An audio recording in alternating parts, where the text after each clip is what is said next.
Hello everyone, welcome to the Civil Point YouTube platform. एक बार फिर आपका हार्दिक अभिनंदन है। आज एक बहुत ही शानदार और प्लस कमाल लेक्चर के साथ आप लोग के सामने उपस्थित हुआ हूँ। आज के इस लेक्चर के अंदर सबसे पहली चीज तो डिस्कस करने वाले हैं अपन एमपी व्यापम सब इंजीनियर के बारे में। सब कुछ शुरुआत से लेकर अंत तक, क्या इसका सिलेबस है, क्या इसका एग्जाम पैटर्न है, कैसे तैयारी करनी है, स्टडी मटेरियल कहाँ से मिलेगा, शुरुआत कहाँ से करनी है और क्या क्या पढ़ना है, कितना पढ़ना है, इसका नोटिफिकेशन कब तक आएगा, क्या कैसा है इसका, सब कुछ आज अपन इसके बारे में डिस्कस करना चाहते हैं। तो अगर आप एमपी सर्कल के आसपास बिलोंग करते हैं या एमपी के आसपास किसी भी स्टेट से बिलोंग करते हैं या एमपी से बिलोंग करते हैं और सब इंजीनियर की पोस्ट पर अप्लाई करना चाहते हैं या इसके लिए तैयारी करना चाहते हैं तो इस वीडियो को देखते रहिए ध्यान से।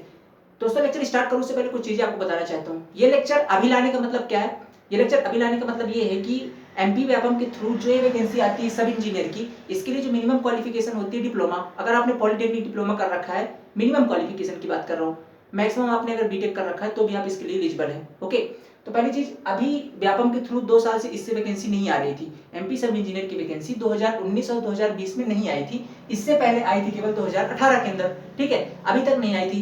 तो व्यापम के थ्रू जितने भी वैकेंसी, व्यापम एक प्रकार की संस्था है जो मध्य प्रदेश में गवर्नमेंट एग्जाम को कंडक्ट कराती है, तो व्यापम के थ्रू ही एमपी की जो भी गवर्नमेंट एग्जाम होते हैं वेरियस डिपार्टमेंट में वो कराए जाते हैं। तो ये जो व्यापम है इसके थ्रू जो भी वैकेंसी आती थी, चाहे वो एमपी पुलिस की हो, चाहे वो जेल प्रहरी की हो, चाहे वो एसआई हो, कांस्टेबल हो, या फॉरेस्ट डिपार्टमेंट पे वन रक्षक की हो, या ये सब इंजीनियर की हो, ये किसी प्रकार की वैकेंसी अभी तक नहीं आ रही थी। लेकिन जब से अभी जेल प्रहरी की वैकेंसी आई तब से एक उम्मीद जगी कि अब जस्ट जो रुकी हुई पोस्ट थी आपकी, चाहे वो एमपी कांस्टेबल हो या एसआई वगैरह हो या जेल प्रहरी थी, तो जेल प्रहरी की अभी नोटिफिकेशन आउट कर दिया गया है। तो ऐसी उम्मीद है कि अब जस्ट अगला जो नोटिफिकेशन होगा वो सब इंजीनियर का ही होगा। ठीक है, तो अभी जो वैकेंसी सब इंजीनियर की ही आने वाली होगी। अब ये वैकेंसी आने के बाद आपको 3 से 4 महीने का टाइम मिलता है तैयारी करने का।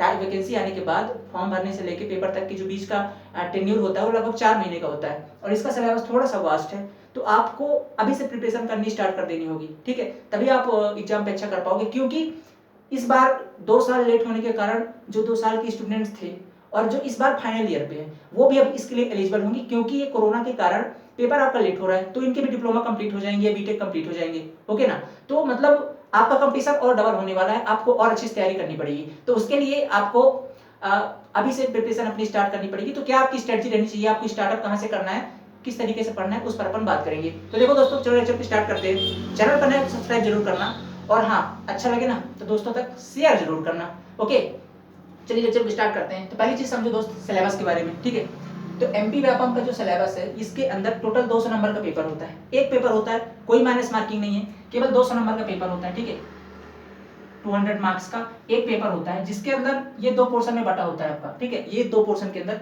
बटा होता है। पहला तो इसका टेक्निकल पोर्शन है और दूसरा इसका non technical portion. Technical portion के अंदर 100 नंबर का पेपर होगा आपका। 100 क्वेश्चन आते हैं एक्चुअली। ठीक है, एक ही पेपर के अंदर 200 क्वेश्चन होते हैं, जिसमें 100 नंबर का होता है आपका टेक्निकल और जो 100 नंबर का होता है आपका नॉन टेक्निकल। टेक्निकल पोर्शन के अंदर डिपेंड करता है कि आपने किस ब्रांच से डिप्लोमा कर रखा है, पॉलिटेक्निक डिप्लोमा कर रखा है इंजीनियरिंग में, या कि आपने बीटेक कर रखा है। मिनिमम क्वालिफिकेशन इसके लिए पॉलिटेक्निक है। ठीक है, मिनिमम इसके लिए पॉलिटेक्निक है और दूसरा इसके लिए मैक्सिमम अगर बीटेक आपने कर रखा है तो भी आप इसके लिए एलिजिबल है। ओके, तो अच्छा ठीक है, तो ये चीज हो गई। अच्छा, अब इसके बाद बात करते हैं अपन कि इन दोनों, अगर आपने मान लो किसी भी ब्रांच से डिप्लोमा कर रखा है, ठीक है, आपने किसी ब्रांच से इंजीनियरिंग कर रखी है, तो वो आपके 100 नंबर के क्वेश्चन उस ब्रांच से रेफर करेंगे।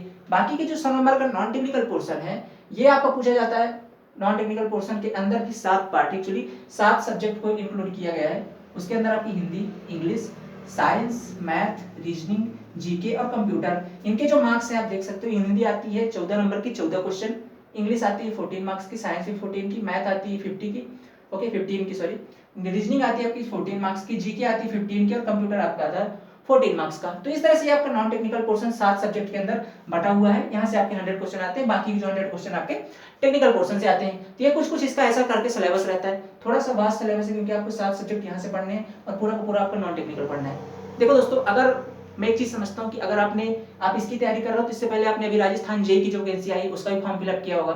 ठीक है, एसएससी जेई का जो 2019 वाला बैच है उसका भी आपने फॉर्म फिलअप किया होगा, अगर आप पहले से एलिजिबल थे तो। ठीक है, आपने कंप्लीट कर रखा तो भरा होगा। अब इनके सिलेबस, ये पोर्शन तो पूरा अलग है, इसमें तो कोई दिक्कत नहीं। इसका जो ये वाला पोर्शन है इसमें क्या डिफरेंस है? ठीक है, इनके टेक्निकल पोर्शन में तो व्यापम जेई के अंदर कुछ सब्जेक्ट और ऐड कर लेते हैं, जैसा कि जो एसएससी जेई में या राजस्थान जी वगैरह में नहीं पूछे जा रहे हैं, ठीक है। जैसे कि एसएससी जी के अंदर बिल्डिंग ड्राइंग का सब्जेक्ट है वो नहीं आता है, उससे क्वेश्चन नहीं आते हैं, ठीक है। वहां से जनरली क्वेश्चन आपके नहीं पूछे जाते हैं, लेकिन व्यापक सब इंजीनियर के अंदर उस सब्जेक्ट को भी इंक्लूड कर लिया गया है। तो ऐसा करके इसका सिलेबस थोड़ा सा वास्ट हो जाता है। ओके, अब ये तो हो गया इसके बाद सिलेबस की। आपको मैं बताऊं कि आपको पढ़ना कहाँ से और क्या चीज पढ़नी है, उससे पहले कुछ चीज बताना चाहता हूँ इसके कट ऑफ के बारे में कि भाई अगर 200 नंबर का पेपर है, कोई माइनस मार्किंग नहीं है, तो सीधी सी बात है कट ऑफ तो इसकी हाई जानी है, क्योंकि सारे लोग तो 200 नंबर करके आने, ठीक है। तो इसका जो कट ऑफ है वो कट ऑफ कितना जाता है, तो देखो दोस्त, इससे पहले बात करूं क्योंकि 2019 में इसका पेपर हुआ नहीं है, ठीक है। 2019 में इसका पेपर हुआ नहीं, पेपर हुआ इसका कब, 2018 के अंदर। अभी 2018 के अंदर जो इसका कट ऑफ गया था, सिविल डिपार्टमेंट की बात कर रहा हूँ, ठीक है, सिविल इंजीनियरिंग की बात कर रहा हूँ मैं। अगर आप सिविल इंजीनियर हो तो उसकी बात कर रहा हूँ मैं। सिविल का कट ऑफ गया था 200 में से 162 नंबर जनरल डिपार्टमेंट की, ठीक है। कितनी गई थी जनरल, अगर आप जनरल कैटेगरी से बिलोंग करते तो 162 नंबर अगर आपके थे तो आपका सिलेक्शन हो गया था, आपको डॉक्यूमेंट वेरिफिकेशन के लिए बुलाया गया था। ओके, इसके बाद और अदर कैटेगरीज की बात करूं मैं तो इससे लगभग 160 के आसपास या 157 से 58 के बीच रेफर कर रहा था कि इसका ओबीसी का, ठीक है। और इसके बाद 45 से 50 के बीच का एसटी का, ठीक है, 145 से 50 के बीच एसटी का था, ठीक है। और इसी के आसपास था आपका एससी का भी। ओके, तो इस तरह करके ये कैटेगरी सारी बिलोंग कर रही थी। मतलब अब आप अगर मैं एक जनरल कैटेगरी की बात करूं तो 162 नंबर आपको चाहिए सिलेक्शन के लिए पिछले साल, लेकिन अब ये 2 साल हो चुके हैं, लड़के और आएंगे, कंपटीशन और बढ़ेगा, तो सीधी सी बात है यहाँ से आप इसको 160 को 170 या 175 मान सकते हैं, इतना कट ऑफ जाएगा इसका, ठीक है। अब आपको इसके लिए तैयारी करनी है, 170 नंबर आपको लेके आने हैं, तो मतलब आप टेक्निकल पोर्शन और नॉन टेक्निकल मिला के 200 क्वेश्चन में से आपको 170 या 75 क्वेश्चन सही करके आने होंगे, तभी आपका यहाँ सिलेक्शन हो सकता है। एक चीज और बता दूं, इसके अंदर केवल एक पेपर होता है, इसके बाद आपको सीधा डॉक्यूमेंट वेरिफिकेशन के लिए भेज दिया जाएगा। ओके, तो ये तो बात हो गई इसकी। अब नेक्स्ट बात करते हैं अपन किसकी तैयारी कैसे करनी है, ठीक है। ये तो बात होगी सारी, तैयारी कैसे करनी है दोस्त। देखो, तैयारी की एक बात बताऊं, अगर आप फ्रेशर हैं, अगर आप तैयारी कर रहे हैं तो आपको पता होगा आइडिया क्या है। कुछ दोस्त मेरे ऐसे होते हैं ना जो एकदम फ्रेशर होते हैं, जिनको अभी आइडिया नहीं होता है, पहले तैयारी करना स्टार्ट कर रहे होते हैं, तो वो कहाँ से स्टार्ट करें और उनको स्टडी मटेरियल कहाँ से मिलेगा, इस चीज पे बात कर लेते हैं। तो देखो दोस्तों, अगर आप अभी फ्रेशर हो और आप तैयारी करना चाहते हो तो आपको सबसे पहले क्या करना होगा, ठीक है। आपको सबसे पहले क्या करना होगा कि आप, अब देखो तैयारी करने के 2 तरीके हैं, ठीक है। तैयारी करने के भी 2 तरीके, आप 2 तरीके से अपनी तैयारी कंटिन्यू कर सकते हो। पहली चीज समझना, या तो आप मान लो सेल्फ स्टडी करना चाहते हो, ठीक है। क्या करना चाहते हो भाई, पहली चीज तो आप सेल्फ स्टडी करना चाहते हो, दूसरी चीज आप किसी कोचिंग में ज्वाइन होकर के तैयारी करना चाहते हो। ओके, अब बात आती, मान लो आप सेल्फ स्टडी करना चाहते हो, खुद से पढ़ाई करना चाहते हो, तो इसके लिए आपके क्या क्या स्टेप है। 2 तरीके से आप कर सकते हो अपनी तैयारी को। पहला तो आप क्या कर सकते हो, सेल्फ स्टडी कर सकते हो, ओके। और दूसरा क्या कर सकते हो, आप कोई कोचिंग ज्वाइन कर लो, ठीक है, कोई कोचिंग ज्वाइन कर लो, वहां से अपनी तैयारी को कंटिन्यू कर सकते हो। सेल्फ स्टडी के अंदर क्या चीजें और कोचिंग के अंदर क्या चीजें, दोनों तरीके से मैं आपको डिस्कस करके बता देता हूँ। देखो, सेल्फ स्टडी के अंदर आपको करना क्या है, अगर मान लो आप करना चाहते हो कि मैं आप सेल्फ स्टडी करना चाहता हूँ, मेरे कॉन्सेप्ट क्लियर है, मैं थोड़ा सा पहले से पढ़ा हुआ हूँ, आप सेल्फ स्टडी करिए, कोई दिक्कत नहीं, आसान एग्जाम है, आराम से निकाल सकते हो। इसके अंदर क्या करना है, आपको क्या चीजें ध्यान रखनी है और मटेरियल कहाँ से मिलेगा। सबसे पहले तो आप इसका सिलेबस ढूंढिए, सबसे पहले आप इस एग्जाम का सिलेबस ढूंढिए। दूसरी चीज, इस एग्जाम का प्रीवियस ईयर ढूंढिए, इस एग्जाम का प्रीवियस ईयर। कभी भी स्टार्ट करने से पहले अगर आप किसी एग्जाम की प्रिपरेशन स्टार्ट कर रहे हैं तो आप सबसे पहले उस एग्जाम का सिलेबस, डिटेल्ड सिलेबस, और दूसरा चीज उसका प्रीवियस ईयर पेपर 8 से 10 साल पहले का, ठीक है, उसे ढूंढिए। इसके बाद उसमें आपको सेलेक्ट करने हैं टॉपिक। सेलेक्ट करने टॉपिक मतलब आपने कोई सब्जेक्ट उठाया, सपोज दैट सिविल इंजीनियरिंग के अंदर आपने बिल्डिंग मटेरियल उठा लिया।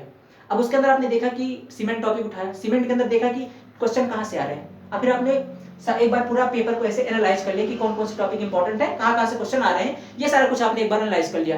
इंपॉर्टेंट चीज क्या है, सिलेबस और प्रीवियस ईयर, ये दोनों चीजें आपको पहले चाहिए होगी। कहाँ से मिलेंगी, बात आती है कहाँ से मिलेंगी।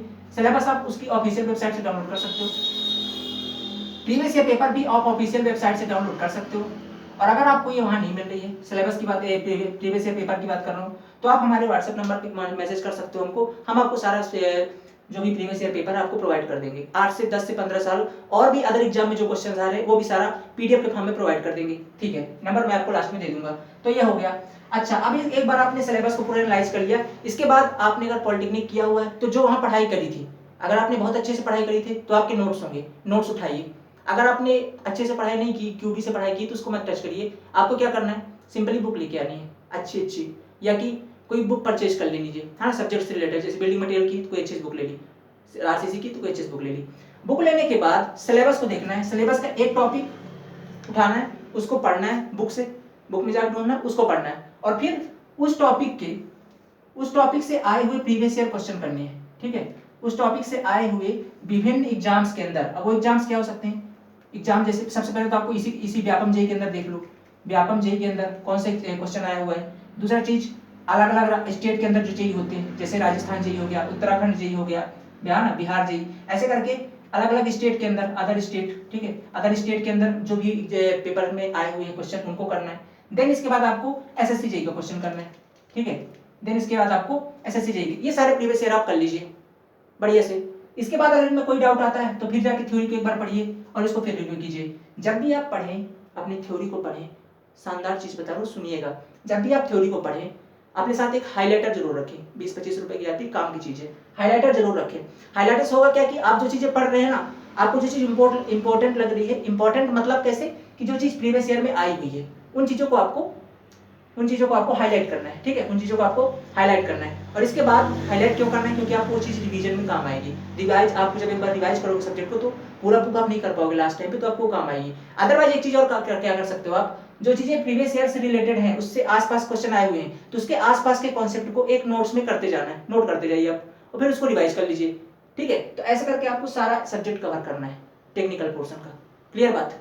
अब सबसे पहली बात, आपको बुक कहाँ से मिलेगी, तो आपकी अच्छी बुक आप प्रेफर कर सकते हैं, ठीक है। ऑब्जेक्टिव क्लिक मैंने बता दिया, प्रीवियस ईयर ढूंढिए इनके, व्यापम जेईई की, अदर स्टेट जेईई की और एसएससी जेईई की। इन तीनों का अगर आपको नहीं मिल रहा है तो हम पीडीएफ फॉर्म में आपको प्रोवाइड कर सकते हैं, हमारे पास ये सुविधा अवेलेबल है। तो आप इसके लिए हमारे व्हाट्सएप पे मैसेज किए, हम आपको डायरेक्टली इन तीनों के जो भी प्रीवियस ईयर पेपर होंगे वो सारे प्रोवाइड कर देंगे पीडीएफ के फॉर्म में, वो भी सब्जेक्ट वाइज, चैप्टर वाइज, ठीक है, हर एक चैप्टर का अलग अलग। तो ये 3 चीज आप हमसे प्राप्त कर सकते हो। दूसरी चीज, ये तो हो गई प्रीवियस ईयर की बात। ऐसा करके आपने सारा सब्जेक्ट कवर कर लिया और उसके नोट्स बना लिए टॉपिक करके, इस तरह से आपने उसको फिर लास्ट में जब भी पेपर आपका आया तो आपको उसको रिवाइज कर लिया। रिवाइज करने के बाद जब आप कॉन्फिडेंट हो चुके हो तो फिर आप किसी अच्छी कोचिंग की टेस्ट सीरीज ले लो। टेस्ट सीरीज लेने के बाद 10, 15, 20 टेस्ट लगाओ, ठीक है, और प्रैक्टिस करो। इसके बाद आपकी तैयारी बढ़िया। ये तो हो गई टेक्निकल पोर्शन की। बात करते हैं नॉन टेक्निकल पोर्शन की, जो ये 100 नंबर का नॉन टेक्निकल है, ये भी काफी इंपॉर्टेंट है। सेम चीज यहाँ पे अपनानी है। इसके लिए आप सिंपल सा कर लो कि यूट्यूब के अंदर कई सारे ऐसे चैनल है, इंग्लिश हिंदी की स्पेशल क्लास चलती है इंग्लिश के लिए। अब चूंकि इतना नहीं पढ़ना आपको, यहाँ एमफिल नहीं करना इंग्लिश में, ठीक है, इतना पढ़ना जितना आपके सिलेबस के अंदर, थोड़ी बहुत प्रीवियस ईयर देख लेना, बहुत इजी क्वेश्चन आते हैं, ठीक है, बहुत इजी। इत्यादि में कौन सी संधि है, यण और संधि, ऐसे क्वेश्चन आते हैं हिंदी में, इतना आसान आता है, ठीक है, बहुत आसान। तो ऐसे करके आपको मतलब इतना गहराई से नहीं पढ़ना, जो आते हैं ऊपर से पढ़ लो। कोई बुक, हिंदी की बुक ग्रामर रेफर कर सकते हो, इंग्लिश की भी ऐसे, साइंस आप पढ़ सकते हो 10th लेवल की है, इनके लिए आप यूट्यूब चैनल कोई भी सेलेक्ट कर लो, वहां से भी जो भी मैथ रीजनिंग वगैरह हो आप प्रैक्टिस कर सकते हो, ठीक, वहां से आप पढ़ सकते हो, ओके। और कंप्यूटर भी है ना, वहाँ से आप यूट्यूब वगैरह से पढ़ सकते हो, या इसकी कोई कोचिंग के आप नोट्स मंगा सकते हो, वहाँ से आप इसे पढ़ सकते हो, ठीक। इसकी स्टडी है, इसमें भी आपको प्रीवियस ईयर इसके जरूर करने हैं, आपको साथ साथ प्रीवियस ईयर इसके प्रोवाइड कर दिए जाएंगे। अगर आपको ये भी चाहिए तो आप ये भी हमारी व्हाट्सएप नंबर पे मैसेज करके प्राप्त कर सकते हो, इसे भी हम पीडीएफ फॉर्म में प्रोवाइड कर देंगे। तो इसको भी आपको प्रैक्टिस जरूर करना है, आइडिया लग जाएगा कि यार क्वेश्चन आ कहाँ से रहे हैं, ठीक है, आप जो पढ़ रहे हो सही में काम का है कि नहीं है, ठीक है। तो ये तो बात हो गई यहाँ तक की, सही है। अगर आप सेल्फ स्टडी कर रहे हो तो आपको इतनी मेहनत करनी पड़ेगी, आपको खुद से कंटेंट ढूंढना पड़ेगा, खुद प्रैक्टिस करनी पड़ेगी। ये तो बात होगी सेल्फ स्टडी की, कोई दिक्कत नहीं, कर सकते हो, मेहनत खूब करनी पड़ेगी, जम के करनी पड़ेगी, टाइम अभी है, ज्यादा नहीं है, आज से करने लग जाओ, काफी टाइम। तो ये तो बात होगी इसकी। अब अगर आप किसी कोचिंग में ज्वाइन कर लेते हो, ठीक है, अगर आप किसी कोचिंग में ज्वाइन कर लेते हो तो ये जो आप स्टडी मटेरियल ढूंढ रहे हो यहाँ वहाँ से, ठीक है, बुक से पढ़ रहे हो, ये अब उस कोचिंग की जिम्मेदारी होगी, वो आपको प्रोवाइड करेगा, ठीक है। अब इस समय कोचिंग की जहाँ तक बात करूँ तो ऑफलाइन तो पॉसिबल है नहीं, तो आपको करनी पड़ेगी ऑनलाइन कोचिंग ज्वाइन, ठीक है, ऑनलाइन आपको ऑनलाइन, क्योंकि यार कोरोना के चक्कर में आप भी घर में बैठे हुए हो और ऑफलाइन कोचिंग चल नहीं रही, जाना खतरे से खाली नहीं, तो आपको क्या करना पड़ेगा, ऑनलाइन कोचिंग ज्वाइन करनी पड़ेगी। ऑनलाइन कोचिंग के लिए सबसे पहले तो आप यूट्यूब में जिस भी कोचिंग को ज्वाइन करो उसके डेमो वीडियो जरूर देखो, ठीक है, अगर उसके डेमो वीडियो जरूर देखो, कैसे पढ़ा रहा है, अच्छा पढ़ा रहा है। और हाँ, एक चीज और, आपने उसके डेमो वीडियोस देख लिया, आपने उसके लेक्चर ले लिए, फिर वो ऑनलाइन कोचिंग वाला आपको सारा स्टडी मटेरियल प्रोवाइड करेगा,